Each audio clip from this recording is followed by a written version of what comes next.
النهارده بقى هقول لكم على طريقتي لعمل كاسات قمر الدين بطريقه تجنن ومن غير ما نستخدم كيلو سكر، لان طبعا قمر الدين بطبعه مزز فهخليه مسكر من غير ما نستخدم كميه كبيره من السكر بمكون بسيط جدا جدا، بس حقيقي هيخلي طعمه وقوامه رهيب وكمان هيطلع معاكم كميه كبيره. صدقوني طعمه هيعجبكم قوي ولازم تجربوه.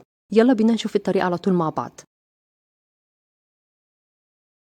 في البداية كده معايا لفة كاملة من قمر الدين، هي تقريبا بتكون 400 جرام أو 350 جرام. استخدموا نوع يكون كويس قوي، قطعوه بالطريقة اللي تريحكم. أنا عامة قطعته كده شرايح وبعد كده هقصه حتت صغيرة بالمقص علشان يدوب معايا على طول لما أحط عليه المية.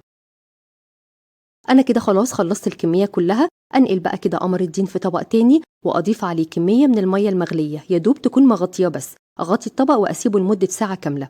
نيجي بقى دلوقتي للمكون اللي حقيقي فرق في الطعم والقوام، هو الجزر. الجزر بطبعه مسكر شوية فهيخلينا ما نحتاجش الكمية كبيرة من السكر. 4 حبات من الجزر متقشرين ومتقطعين، أحطهم كده في كسرولة أو حلة وأحط عليهم كمية من المية وارفعه على النار وأسيبه لحد ما يستوي تماما. لازم تتأكدوا إن هو استوى تماما أو كمان اتهرى معاكم علشان بعد كده ما يبقاش فيه حتت كبيرة من الجزر. قمر الدين كمان خلاص بقى طري معايا. احط بقى كده قمر الدين في الخلاط وبعد كده اضيف عليه الجزر.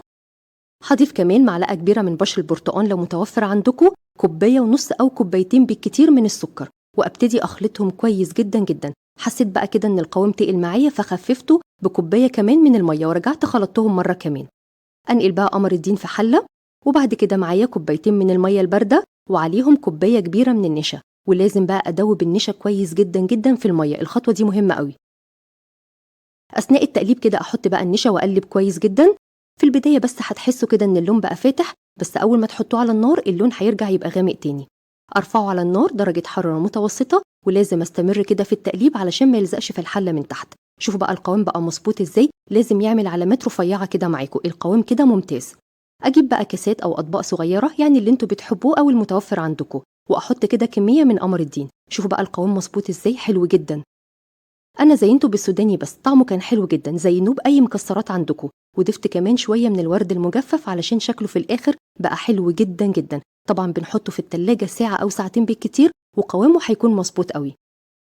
بيتقدم وهو بارد، طعمه حلو جدا، قوامه مظبوط جدا وكريمي وحقيقي السكر فيه مظبوط بالملي. وبس كده، وصفه النهارده خلصت، بألف هنا وشفا وباي باي.